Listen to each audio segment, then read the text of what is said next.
अब इजराइल के राजनीतिक अभियान तेज हो रहे हैं। पार्टियां अपनी सूचियां बना रही हैं, नई पार्टियां उभर रही हैं या बस मिल रही हैं क्योंकि वे चुनावी सीमा पार करने की उम्मीद कर रही हैं। सबसे नई पार्टियों में से एक का नेतृत्व गिलाद एर्दान और येदोत स्टीम कर रहे हैं।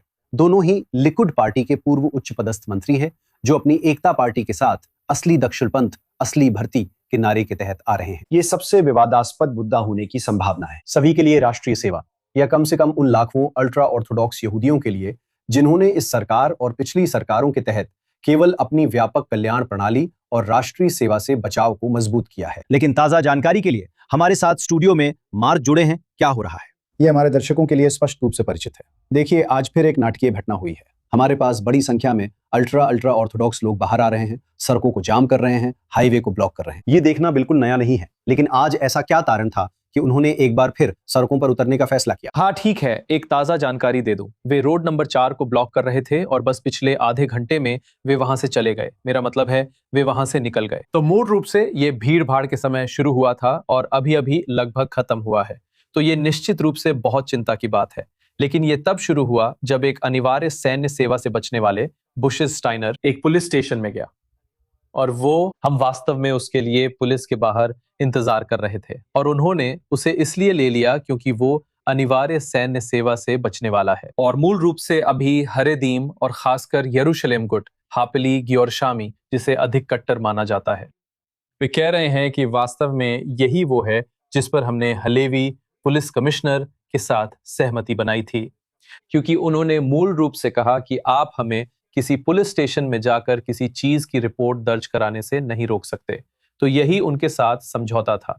लेकिन अभी पुलिस जो कह रही है वो ये है कि ये आदमी मोशे स्टाइनर वो पुलिस स्टेशन स्वेच्छा से नहीं गया था, उसे बुलाया गया था क्योंकि वो एक अपराध में संदिग्ध है। और क्योंकि वो एक अपराध में संदिग्ध था, इसका हमारे समझौते से कोई लेना देना नहीं है, इसलिए उसे गिरफ्तार किया गया। यही हुआ। देखिए, ये नई पार्टी वे एडल्स्टीन में है, बस हाल ही में सामने आई है। आप जानते हैं, एकता नारा है, असली भर्ती को शामिल करना। खैर, हमारे दर्शकों को याद दिलाना जरूरी है। आप जानते हैं, यायर लापिड भी इसी तरह के नारे के साथ संसद में आए थे। हालांकि उसमें दक्षिणपंथी पहलू नहीं था, बल्कि 2013 में सेवा की गुणवत्ता की बात थी।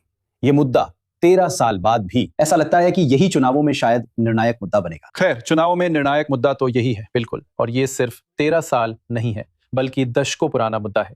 लेकिन जो अभी हो रहा है वो बहुत दिलचस्प है। आप जानते हैं, इस नए सेंटर राइट राजनीतिक दलों के समूह में ये सिर्फ गिलाड एर्दानी ही नहीं है, हम वहां गैंट्स को भी शामिल कर सकते हैं।